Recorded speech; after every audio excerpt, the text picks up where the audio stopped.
From the podcast, the speaker said that his goal is to help us bounce out of bed with enthusiasm, create powerful lifelong habits, and tackle our grandest goals with extraordinary energy. He break down the real-world impact of social media on productivity, what life can look like if we take a break from our digital life, and the power of habits, especially when it comes to searching for something we never actually find and probably never will. The speaker already do things like walk away and block social on smartphone for hours on end while he work and focus just to make sure he never get distracted. A healthy and productive individual really asks the question or begs the question, is there a better way to connect, to market your products and services, to stay in touch with friends and family, to follow trends, or to just simply know what is going on in the world? Do we need these apps? Are they helpful? Are these services beneficial? Or do we need a serious break? Potentially one that could last forever. Freedom from social media. Or really this idea that we need to stop looking for something that isn't there. What the speaker means is the dopamine hits. We are looking, searching, desperately trying to find what we used to get. A legitimate dopamine hits was valuable. It was meaningful. It was something special. It was very important to the speaker for a long time because it was new to him. When dopamine hit, when dopamine did not exist, and then when it did, all of a sudden it provided something that did not have from any other source. But then it's fed that it's no longer true, or it is no longer as true as it used to be. We should stop looking for something that isn't there. It is about looking for a dopamine hit, looking for value that probably for most of us doesn't actually exist anymore. What social media has become, what we have found ourselves in, the speakers say that social media is like a really goofy place. Desperately trying to reconnect with a world that honestly isn't there anymore. And so when we go to social media and looking for that dopamine hit and then we don't get it, it is feels disappointing. It is disheartening because here we are working here we are working through our day and thinking I will check in on my friends and family or other thing.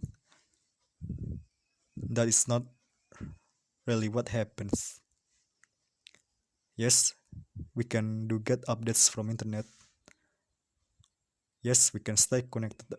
Yes, we can stay connected on social media.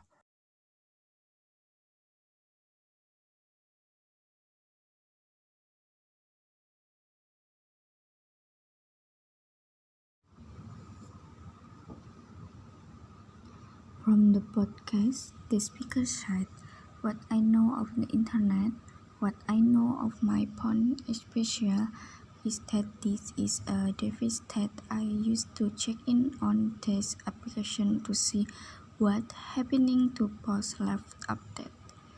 My behavior did not change over time, but the value I was craving was slowly but surely going down.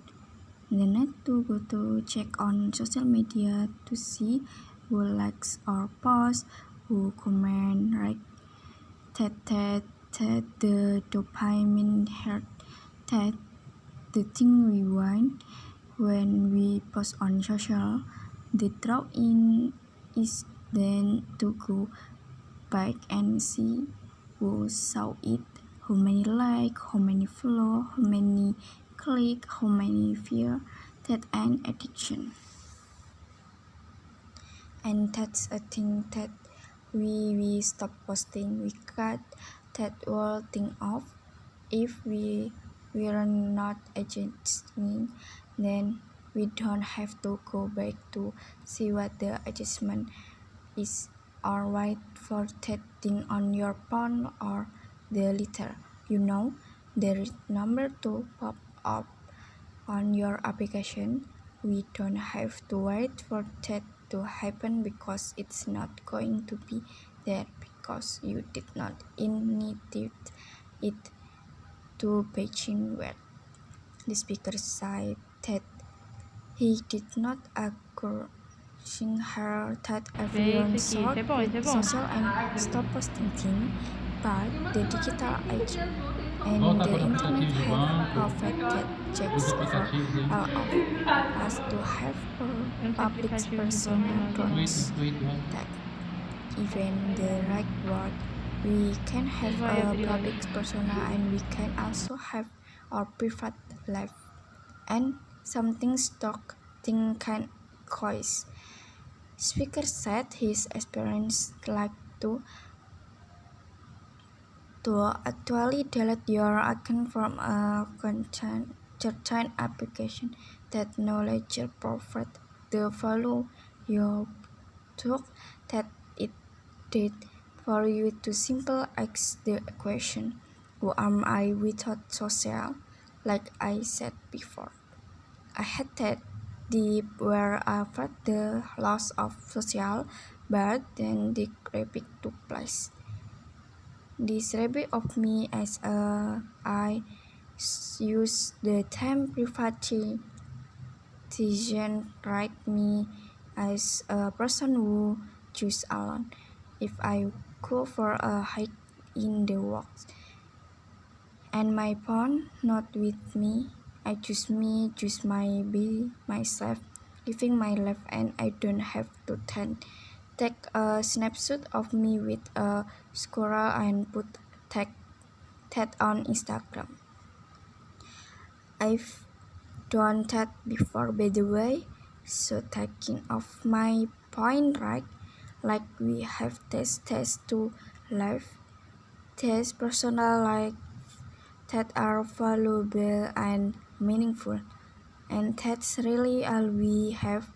And then we choose to share certain aspect to of those things with the world, or we just to simple watch what other people are putting out into the world.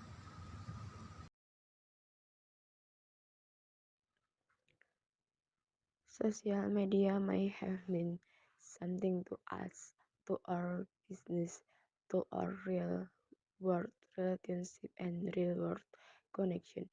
It may have had value before, but the question, are we still there? Is that still true for some people?